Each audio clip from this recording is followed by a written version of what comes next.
Hello everyone, आज की video में हम बात करेंगे क्रीम और ऑइंटमेंट के बारे में। इस वीडियो में मैं आपको बताऊंगा ऐसी कौन कौन सी ऑइंटमेंट या क्रीम है जो कॉमनली यूज़ की जाती है। तो चलिए वन बाय वन करके देखते हैं। सबसे पहले आती है क्लिंडेक ए नाम से आती है। इसके अंदर होता है क्लिंडामाइसिन फॉस्फेट। क्लिंडामाइसिन फॉस्फेट एक एंटीबायोटिक है।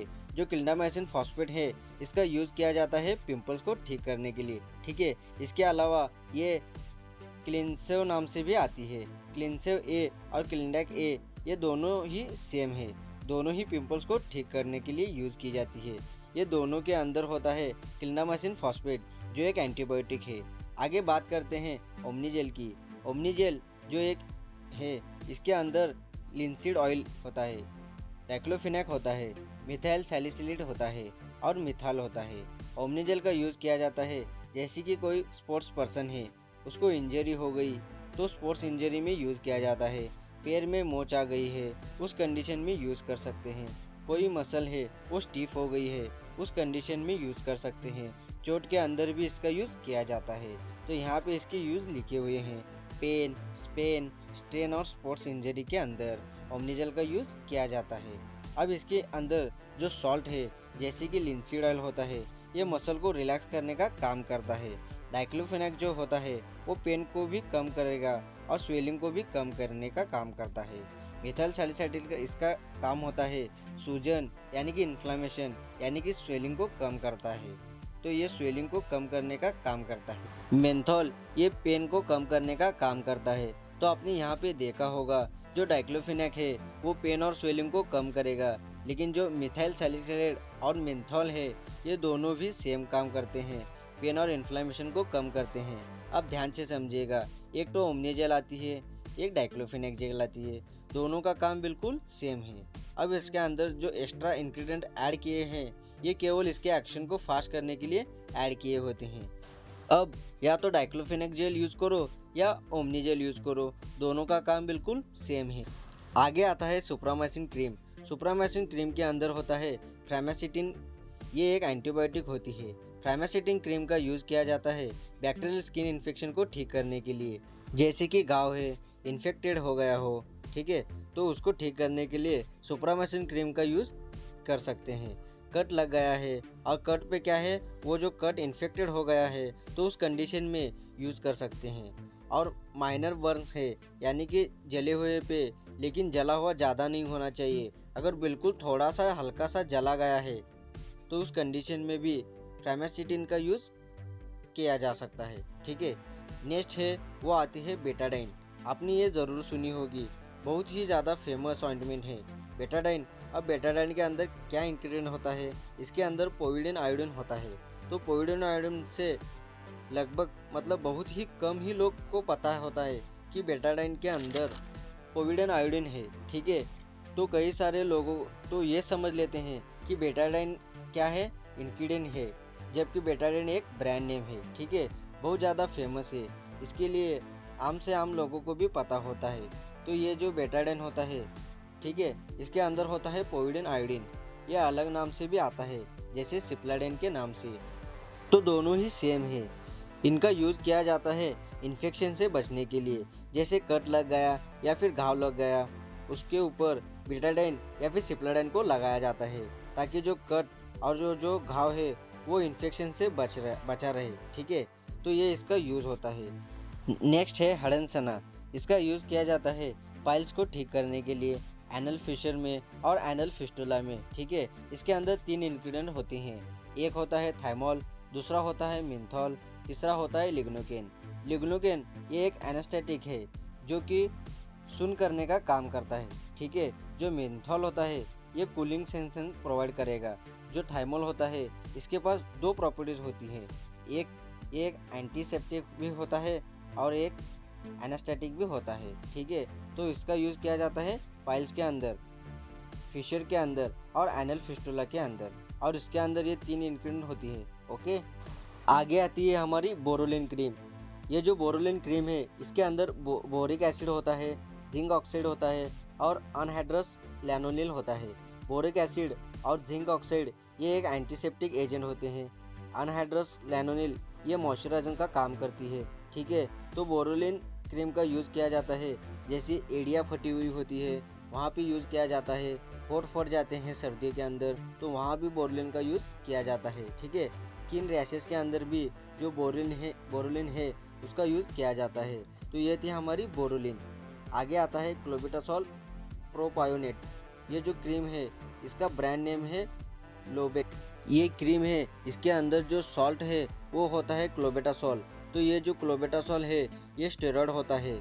इसका यूज़ किया जाता है रैशेस के अंदर, इचिंग के अंदर और स्किन रेडनेस के अंदर, जैसे खास खुजली हो गई, ठीक है, या फिर स्किन रेड हो गई, तो इस सिचुएशन के अंदर क्लोबेटासोल क्रीम का यूज़ किया जाता है।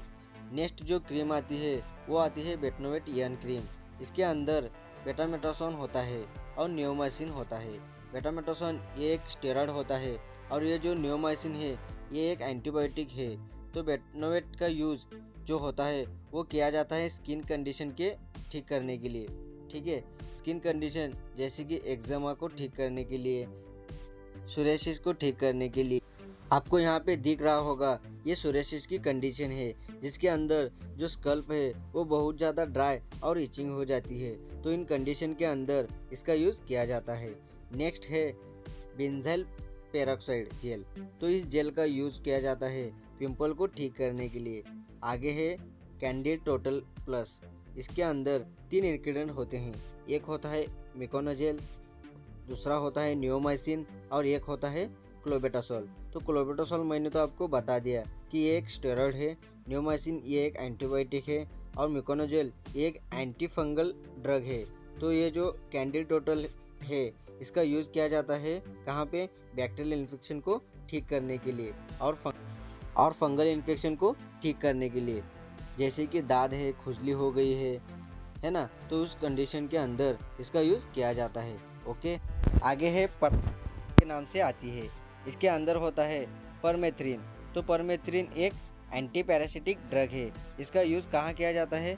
जैसे छोटे छोटे माइक्रो ऑर्गेनिज्म होते हैं वो स्किन पे इचिंग कॉज कर देते हैं, उनका नाम होता है माइटस। तो माइटस की वजह से है ना स्किन पे इचिंग होती है, ऐसे स्किन हो जाती है।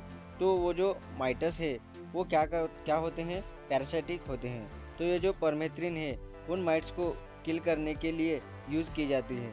तो परमेथ्रिन का यूज़ कहाँ पे कर सकते हैं? माइट्स के वजह से अगर स्किन पे खाज खुजली हो गई है तो उस कंडीशन के अंदर परमेथ्रिन क्रीम का यूज़ किया जाता है। ठीक है, नेक्स्ट क्रीम जो है वो है लुलेटेक के नाम से। इसके अंदर है लुलेकनाजोल। ये एक एंटी फंगल क्रीम है। ठीक है, जैसे दाद है या फिर खास खुजली ज़्यादा हो रही है तो ये मतलब फंगल इन्फेक्शन हो गया है ना, तो उसको ठीक करने के लिए यूज़ किया जाता है, जैसे आपको यहाँ पर पिक्चर के अंदर दिख रहा होगा। आगे जो क्रीम आती है वो आती है बर्नॉल के नाम से। ठीक है, इसके अंदर क्या है? इसके अंदर 2 कंटेंट हैं, एक तो अमीनोक्रेन और एक होता है सिट्रामाइड। तो ये जो अमीनोक्रेन है ये एंटी माइक्रोबियन भी है और एंटीसेप्टिक भी है, और ये जो सिट्रामाइड है ये एंटीबैक्टीरियल है। ठीक है, तो यहाँ पर आपको दिख रहा होगा ये फर्स्ट डिग्री बर्न के अंदर अगर जला हुआ होता है, जो ये बर्न है ना वो 3 तरीके होता है, first degree, second degree and third degree. तो फर्स्ट डिग्री बर्न क्या होता है? जैसे कि हॉट ऑब्जेक्ट पर हाथ लग जाए आपका, उससे आपका हाथ जल जाए या फिर बॉडी का कोई भी हिस्सा हॉट ऑब्जेक्ट से टच हो जाए और वो जो बॉडी पार्ट है वो जल जाए, तो उस कंडीशन में बर्नॉल का यूज़ कर सकते हैं। या फिर हॉट फ्लूइड है, जैसे गर्म पानी है, गर्म ऑयल है, वो हाथ पर गिर जाए या फिर पैर पर गिर जाए तो वो होता है फर्स्ट डिग्री बर्न। तो उस फर्स्ट डिग्री बर्न के अंदर जो बर्नॉल है उसका यूज़ किया जाता है। ठीक है, तो ये थी हमारी बर्नॉल क्रीम। आगे आती है लुमेला क्रीम, लुमेला के नाम से। इसके अंदर 3 सॉल्ट होते हैं, एक होता है हाइड्रोक्विनोन, एक होता है टेट्रिनॉइल और एक होता है मोमेटासोन। ये जो मोमेटासोन है ये एक स्टेरॉयड होता है, टेट्रिनॉइड है ये रेटिनॉइड होता है, और ये जो हाइड्रोक्विनोन है ये एक डीप पिगमेंट एजेंट होता है। ये जो लुमेला क्रीम है इसका यूज़ किया जाता है जो स्किन पर अगर डार्क पैच हुए हैं, इससे ऐसे हाइपर पिगमेंटेशन की वजह से स्किन पर डार्क पैचेस हो जाते हैं, जैसे यहाँ पर पिक्चर के अंदर देख रहे हो तो इन डार्क पैचेस को ठीक करने के लिए लुमेला क्रीम जो है इसका यूज़ किया जाता है। ठीक है, इसका यूज़ हो गया। तो ये थी आज की हमारी वीडियो, जिसके अंदर मैंने आपको कई सारी क्रीम और ऑइंटमेंट के बारे में बताया। ठीक है, मैंने यहाँ पे आपको वो सब ब्रांड के बारे में बताया जो कि ज़्यादातर फेमस है। ठीक है, और इनको जो इंग्रेडिएंट है उनके बारे में भी आपको डिटेल में बताया। तो ब्रांड नेम से कोई फ़र्क नहीं पड़ता, आपको केवल इंग्रेडिएंट देखना है और आपको पता होना चाहिए ये इंग्रेडिएंट कहाँ पर यूज़ आ जाएंगे। ठीक है, तो आप किसी भी ब्रांड नेम फ़र्क नहीं पड़ता, आप किसी भी ब्रांड की यूज़ करोगे। ये जस्ट एग्जांपल मैंने बस इसलिए बताए क्योंकि ये फेमस हैं और आपको कहीं ना कहीं पर इनको सुना होगा। ठीक है, आज की वीडियो में इतना ही, मिलते हैं नेक्स्ट वीडियो के।